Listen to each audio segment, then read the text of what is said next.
Today we're comparing two of ASICS' moderate stability shoes, the GT 1000 version 13 and the GT 2000 version 13. Now both shoes are designed to help with overpronation, those who struggle with control, and we're going to break down the key differences and features of what they classify as an affordable shoe of about $100 to $110 and more of a premium stability shoe about $150. We're going to break down all of the features from cushioning, fit and stability, and hopefully at the end of the video you have a better idea of what shoe might work best for you. So first thing we're going to talk about is the cushioning in the shoe. So two different types of cushioning. In the GT 1013 you've got the flight foam cushioning, which is an EVA based cushioning, while in the GT 2000 you've got FF Blast Plus cushioning. Now what that means in terms of feel is that when you apply a bit of pressure to the GT 2000 it's a bit snappier, so it tends to pull you back. It's got a little bit softer over cushioning than what you get in the 1000, so it sinks into a bit more comfortable. The 1000 is quite a firm ride, so you really feel the ground underneath you. It is relatively snappy compared to some other shoes, but not as bouncy as what you get in the 2000, even though the more recent model of the 2000 is slightly firmer than the previous model, and we've got a video to explain that as well.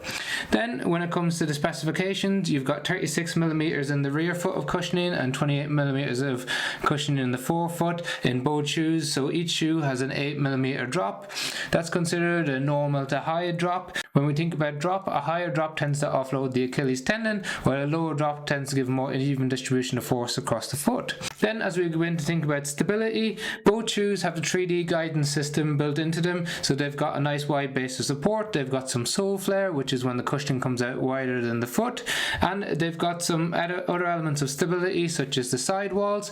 So these sidewalls are the bit that come up along the upper mesh, and they come up and cradle your foot and reduce how much your foot can move side to side on top of the shoe. It's a little bit less aggressive in the 1000 than it is in the 2000. They come up a little bit higher and a little bit sharper in the 2000, and we found it was a bit of a pressure point towards the heel, which we didn't particularly enjoy on that, but they are a bit more stable on the 2000. Then as we move up the shoe, you've got an engineered upper mesh on both shoes, a bit more breathable on the 2000 than on the 1000. It tapers a little bit faster on the 2000, which gives it more of like a racing type shoe feel. Now that can be influential if you have issues with Morton's neuroma or bunions, because it can just bunch your toes together a little bit earlier than what you get in the 1000. The tongues are different, so very thin on the 2000 and a little bit more padded on the 2000. It's gusseted, so it's stitched in on the 2000 and not gusseted on the 1000, so that's typical of a non-premium shoe where it's not stitched in. But we didn't have any issues with the lockdown. It's got a similar amount of padding around the heel cup, but not as much stability in the heel counter on the 2000 as what you get on the 1000. So overall you got two stability shoes. You've got stability elements in both shoes that are very similar.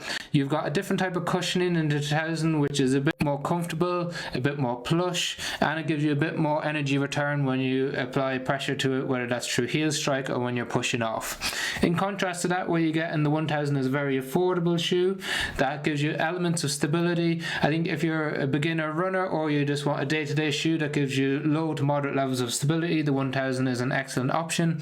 If you're looking for a more premium shoe that you can use for up-tempo runs, for standing in for long periods of time with that extra bit of padding and cradling from the sidewalls, then you'd look at the 2000. If you've got any questions on either of these shoes, please leave them in the comment section below. If you found the video helpful or you're interested in more stability shoes, we've got a review of the ASICS Gel Kayano 31, which is ASICS premium high stability shoe, and we also compare it to the GT 2000 so you can get a better idea of which type of premium shoe might work best.